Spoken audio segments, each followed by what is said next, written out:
Okay, today is Wednesday, April 5th, 2017. I'm Pat Meisinger, and I'm here to visit with Bill and Doris Duff. Doris is a lifelong Weeping Water resident, also from the Historical Society. Sandra Elgire, Diane Burlett, and Susan Rice might join in with some questions. So let's just start, Doris. I know your family immigrated to America. You want to start back with was it your parents, your grandparents? Well, my grandparents came in 1893.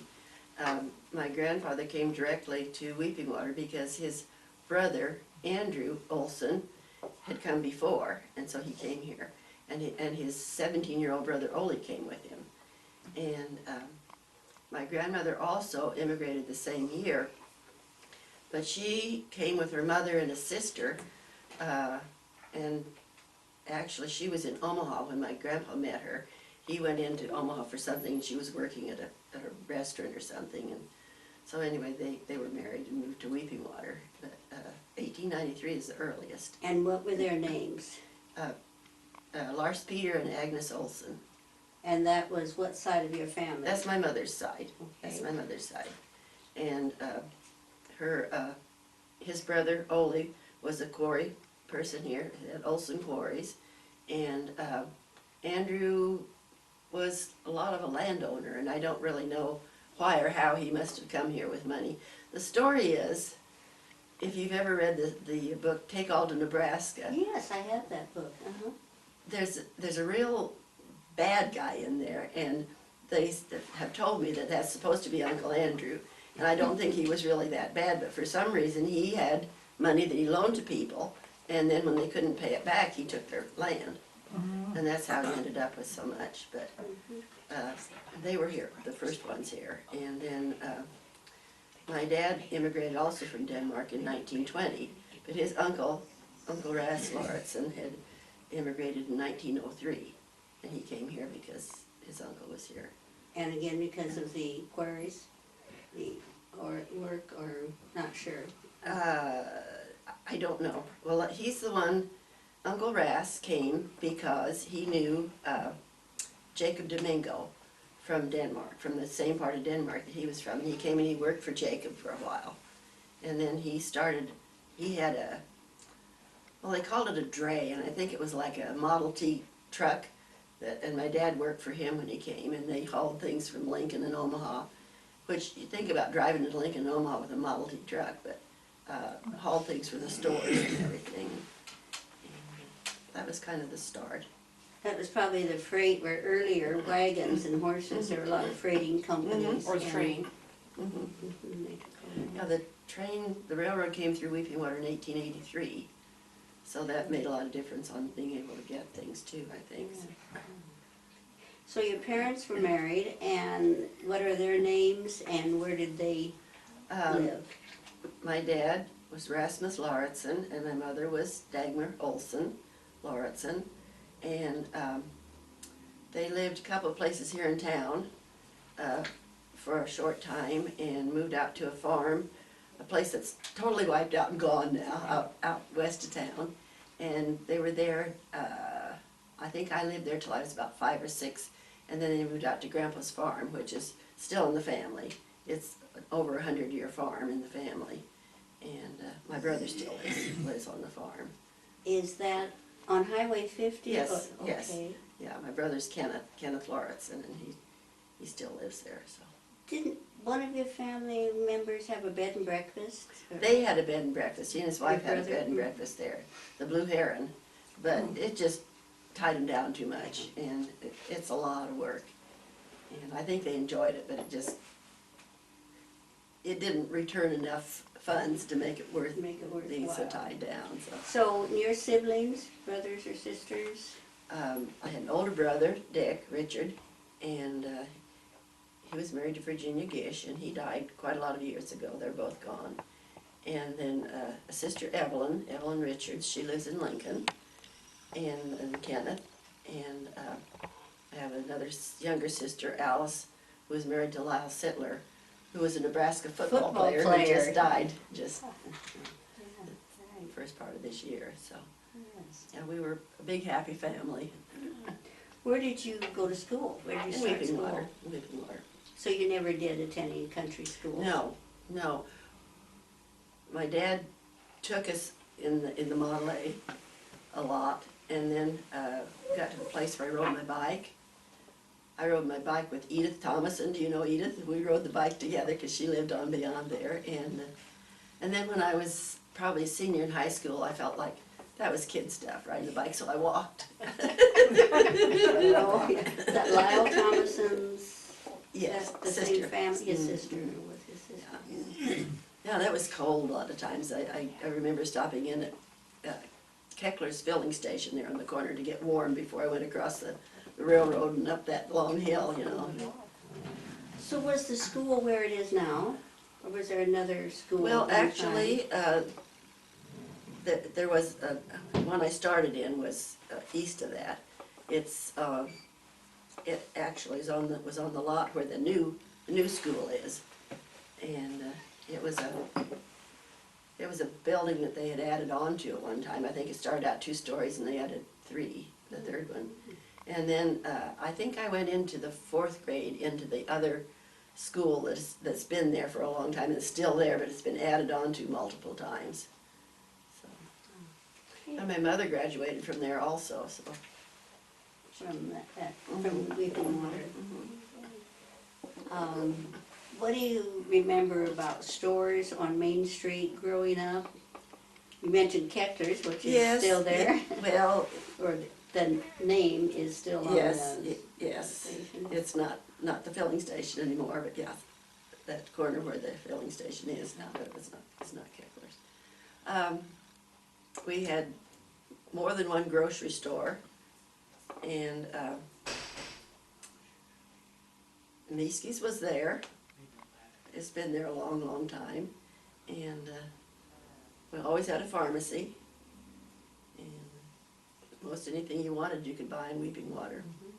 I noticed driving by Miski's, does it say established, was it 1939? I think the sign says. That's very that possible. Sounds about right. I think that at one time they were in the building that our museum is in downtown now. I think they started out in that building. Because that building was built in 1887. There was another building there that burned, and the Oddfellows built the one that we have a museum in now. And your late husband was? Dick Harmon, he Dick was Harmon. not. Mhm. He was not from here. He was Mhm. from well up around Gretna in that area. Okay, and your children? None of them live here. No. My youngest daughter lives in Texas, and the other 2 live in the Kansas City area. Okay, but they all grew up here. Oh yes, graduated from school here. Do you want to give their names and what year they graduated or where they were born? Do you know, I can't remember what year they graduated without looking. I don't think I do it either. Okay, you might know that when they were born. Yeah. Janet is the youngest. She was born in '57, and she's the one that lives in Texas. And she doesn't have any children. And Kathy lives in Olathe, and she was born in '55. And she has 3 children, and then there are all those wonderful great-grandchildren. It's sad to have them that far away, but it's nice that they're there. And Debbie was born in '52. And Debbie married Dale Parson, which is a local young man, and they live in Independence. So you have the 2 in the same area, Olathe and Independence. Do you remember growing up, were you involved in 4-H or any Yes, activities? yes, I was in 4-H. In the style show, wore the dress, and yeah, it was fun. We Do enjoyed you it. remember any of your leaders? I think I can't think of her name for sure. Were you in Rainbow or? Oh yes, I was a charter member of the Rainbow Oh, Chapter really? here. Okay, Yes. so what year was that? Well, I should look that up too. But I know I found, in the museum, I found a file folder that somebody made up that should have known better, and they had a list of the people, and my name's not on there, and several of the other people that I know were charter members, so I've asked the Masons to check, and the charter is framed up there in the building, and I'm gonna get up there and take a picture of that and put it in that folder, Yeah. Sure. because, You fix history. yes, I was one of the younger ones, so I didn't ever get any of the important positions. I went all through the color line at least once, and but there were a lot of older girls, and of course they got all the bit, and that was fine. That was absolutely fine. But then by the time I got up there, I was out. You mentioned it in Weeping Water Junior Women's Club. Mm-hmm. Can you tell us about that? It was a very active group. We helped with all sorts of projects. They were very important in having the elections to get the swimming pool built. I was on that swimming pool committee, and it was fun. They always told me that, oh, when we got that swimming pool, I should be the first one off the diving board. Well, I didn't really want to go off the diving board anyway. So you had fundraisers. Was it built by the city? Oh, yes, the city did. I think we had 2 elections. I think it didn't make it the first time, and then the Junior Women's Club worked really hard to promote it, and I think it's been Was that in the 70s or 60s? Club, yeah. I would have to have been. Do you know, I don't know the No, date. was it fairly new when you joined, or were you one of What, the club? The Oh, club. I was talking about the pool. Oh, It'd been around a while. I don't know when it was organized, and then they had you aged out of it when you got to a certain age. And okay, kind of like Junior Chamber of Commerce or that type of thing. Is not still in existence, is it? I don't think they are, and we were really active in a lot of things around the town. And what church did you? Congregational church. Mhm.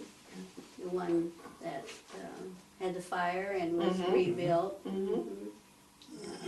Yeah, I even designed the bell tower up there. Yes, I noticed when I drove by, is that bell from the old? Yes. Mhm. I thought it must be. I drew that on a piece of paper and gave it to Art Ortleb, and he turned it into exactly what I drew, which was pretty exciting. He did a great job. So do they ring it every Sunday or I not? don't know if they do anymore or I not. don't know. Used to every Sunday. Sure, when it was time to start. Well, that's one thing, schools and churches, if they burn down, they're usually able to, or often able to save a bell. You have to notice that when we go out of town, the bell tower. Yeah, the bell that we have on the grounds of the museum was the old school bell. And the story is that Mary Louise Hobson hid that in her garage at one time because they were taking everything and melting it down during the war. Oh, yeah. And she just didn't think that should be turned into scrap, so she hid it, and we have it on the Yeah, it's museum likely a grounds. lot of bells disappeared. Oh, I and think a Yeah. lot of things Cannons did. on courthouse lawns A lot of were things did. given up for the Just as war effort. fences. And what are some activities through your involvement in the church? I know that probably many. Well, I was activities chairman for I don't know how many years. I served the funeral lunches and Chamber of Commerce and all those kind of things, so. Kind of the usual church activities. Tell us about your involvement in the Weeping Water Rescue Squad. Well, Bill was the one that I'm started. the founder of that. Okay, Bill and Doris, you were married in 1980. Mm-hmm. And well, before we go into the rescue squad, what brought you to Weeping Water, Bill? The gas company. Okay, I became the manager down here. okay. And where were you before you came to Weeping Water? Bellevue. Okay. I grew up in Connecticut. Oh. My greatest grandfather came here in 1625. Wow. He landed in Connecticut, and the Indian chief gave him a bunch of land, which is now called Stonington, Connecticut. Cool. So Sounds do like a you, Revolutionary War story here Oh, somewhere. Yes. somewhere, Yeah. yes. do you SAR. Do any genealogy? Well, apparently you know A The little first bit. one. I have a little Yeah. bit of it. That would be a long line, many generations to trace. 20 years ago, I think it was, I had over 186,000 relatives here in America. Descendants of that Descendants of that grandfather. grandfather. Now they have an organization. Sure. Well, actually, Bill did start the rescue squad, and you and Kramer, I think, started out, and Yeah. with the old The old ambulance. ambulance from the funeral home. Yeah. What year was that? Oh, gosh. Well, Yeah, we. Before or after 80? it was before Before. that. Before Yeah, that, well, okay. Before that, Before. well, before that. Now, I was one of the first women in the state to be on the rescue squad. Actually, Thelma ended up on the rescue squad too, but It was around 1962 or 3 Something when I like that. started that. Okay. I remember that there was an article in the Lincoln paper about one of the ambulance services had hired a woman, and this big deal about it, and we just laughed because we've been doing it for a long time. We were, EMTs, and Amazing. it was a nice thing to do. Does Weeping Water still have, what, volunteer fire and rescue? Yes. Yes, Yeah. Yeah. And that works well? seems to. It seems to work out very well, yes. Okay, and your involvement in county fair and other things? I was superintendent of fine arts for many years out at the county fair, and that was fun. I enjoyed that a lot with all the paintings and all the artwork and everything, and the photography. Okay, going back to your family, your parents and your grandparents, what Danish customs, foods do you remember in your Well, childhood? Actually, it was the Danish custom to celebrate Christmas on Christmas Eve. And that was just an important thing. And we would go to church and come back home, and Mom would always go in first to make sure that everything was all right, and then she'd come out and say, Santa Claus has been here. And, that was the only thing that was really different. Of course, my birthday's on Christmas, so Christmas Day was my birthday, it wasn't. You shared the birthday. But I don't know, the Danes used to get together a lot. It was a very large Danish community. And one of the things, every 5 years, they'd have a surprise party for people's anniversary. And the surprise would have been if nobody came. But it was always fun. I got to know a lot of people that way that are, there's still people around that I know, not that terrible many, but Did you have more than the Weeping Water Danes, or were there, well, anybody that was close enough to make it. You networked out? Would have been absolutely welcome. were they from the same area from where your grandparents came from, or just No, word of mouth? all over, all over. I Okay. mean, it's a small country, but Yes. it's, there are a lot of different areas. And you want to tell us about visiting Denmark? Your parents? Well, my dad didn't go back until 95 was the first time he ever went back. And he told me that his mother told him if he ever came home, to never come home again unless he was going to stay, because she couldn't give him up the second time. And I don't know if that was the reason, or, they had a family, it was depression, and, I mean, I didn't know we were poor, but I'm sure we were. And anyway, they went in 95, and my mother went with him, and she had never gone. My grandpa went back a number of times, and neither my grandmother or my mother wanted to go. And I remember when he went in 1948, I think, I was a junior in high school. And when he came home and was telling about it, I said, oh, I wish I could go to Denmark.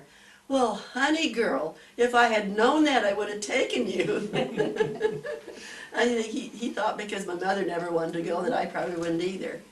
And so while he was gone on that last trip, his brother, Ole, died. And when he went back that time, there were only 2 of his siblings. He was from a family of 8, I think, and there were only 2 of his siblings left over there. And, So he spoke Danish yet? oh, yes. Because he'd grown up with it? Oh, Okay. yes, oh, yes. Well, my mother grew up speaking Danish, and then when she was ready to come into school, she came in and spent time with her cousin in Weeping Water who spoke English, and my mother didn't speak with any kind of an accent, and my dad didn't ever lose his, so I don't know. She learned English young enough, maybe, but in fact, she used to help other Danish children who came. Yeah. She interpreted for them when Yeah.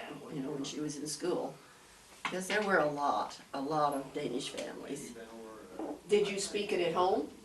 They did, but I didn't. You didn't. No, I wish I had learned to speak it. My grandmother and her sister, the two oldest, learned German and would use it on the party telephone line.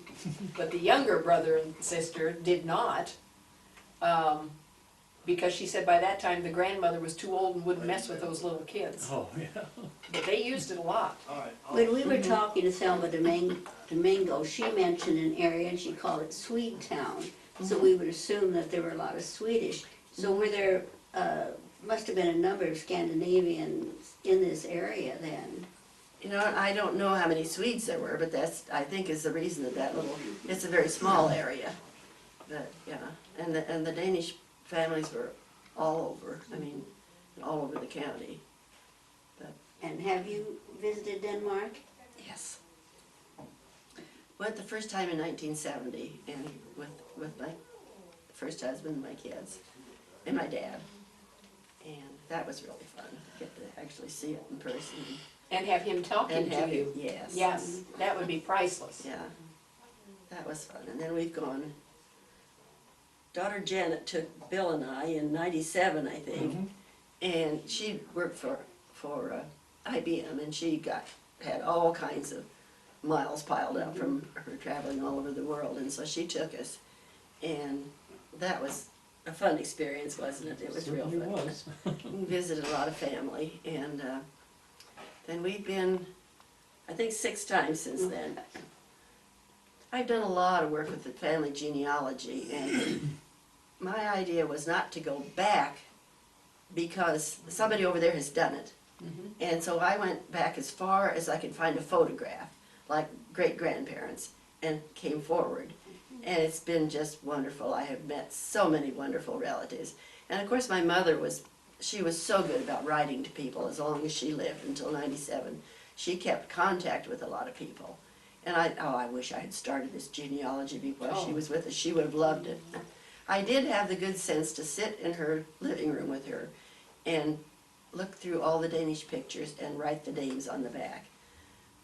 And then, of course, after she was gone, we found my grandpa's trunk in her garage, and there were some in there. But there was one, your sister, Marie, and so I found that family, and, I just started searching, and I made a connection with all of them, and lots of living relatives. A lot of them have visited us here, and pretty nice people, aren't they? Oh, yeah. Yeah, that's great. A trunk in a garage, it seems like lately I've been finding articles where that happens, where some old trunk, it maybe had been there for a couple generations, Oh, and yeah. everything is preserved perfectly. Yeah. Yeah, I think we all wish that we would find an old trunk in the barn that would have precious With letters names and on all the such. photos. Yeah. Yes. Well, one of the pictures had the address on it. It was a house with a family standing in front of it. And I wrote to that address, and the people did not live there anymore, but the mailman took it to somebody, a descendant, and made a good connection there. And it What city was that? if this is in Denmark. In Denmark. Yeah. Nice man. Yes. But I think. So do you email and it translates, or do they do Well, they that? speak English. They speak English. Everybody enough. speaks English. Yeah, you're right. Everybody. What a lazy one. And a lot of them don't even have an accent anymore. I mean, you'd think it took my dad never got rid of it. It was fun to hear him reading things in church with his Danish accent, You could understand everything, Sure. but definite accent. But, So you mean the relatives in Denmark Mhm. speak English Oh, yes. without an accent? Isn't that a amazing? lot of them, Do. Yeah. Well, they've been taught, I suppose, from childhood on. Back to Weeping Water, when you were growing up, we were talking about some of the stores, anything, what is still here that was here when you were growing up? well, not much, Not much. not much. Well, we don't have much right now. I mean, we've got some empty places that really need to be filled up. And Meeskies. Meeskies, yeah, that's about it. Meeski And of name and course, Keckler name are still here. the Marshall store was here when I was a kid. And had a clock out on the front. I remember we used to look at that when we were walking. And what type of store was that? Shoes, and then they also had, they did repairs, shoe repairs. Hmm. We have a thing in the museum, a Marshall store booth, so you Okay. should look A at that. sign or. Yeah. Okay, yeah, leading to the museum, would you, I know you've been very involved, do you have, how did your museum get started? Do you have a historical society or a board, on museum board, so if you just like to There were about start 5 local men that started it, I think it was 1968. And Dr. Kunkel, Peterson? no, Dr. Kunkel and ICG Campbell and either David or Hod Myers, one of the two, Yeah, and Chet Hopper. yeah. And then I'm not sure, I've heard that one was Jan Munkers and Buzz Brown, but I'm not sure. But they built the stone building that we call the Kunkel building now, that has all the Kunkel things in it. And they bought the house, which was the original parsonage. It's the oldest congregational parsonage in the state. It was 1867 that was built. Oh, it was early. It was before they actually had a church. They were meeting in schools and all sorts of places. And they had a pastor who was living wherever he could, and he threatened to leave if they didn't finish the house, so the men came in and they finished the house. and then Dr. Fate was there, lived there for a while. The building that, excuse me, the old library building, was built in 1870. They sold the house in order to get money to build that library. Was that Is that the the Weeping Water academy? Academy? It was a congregational church, and then the academy, and then the Weeping Water Library. Okay. And now it belongs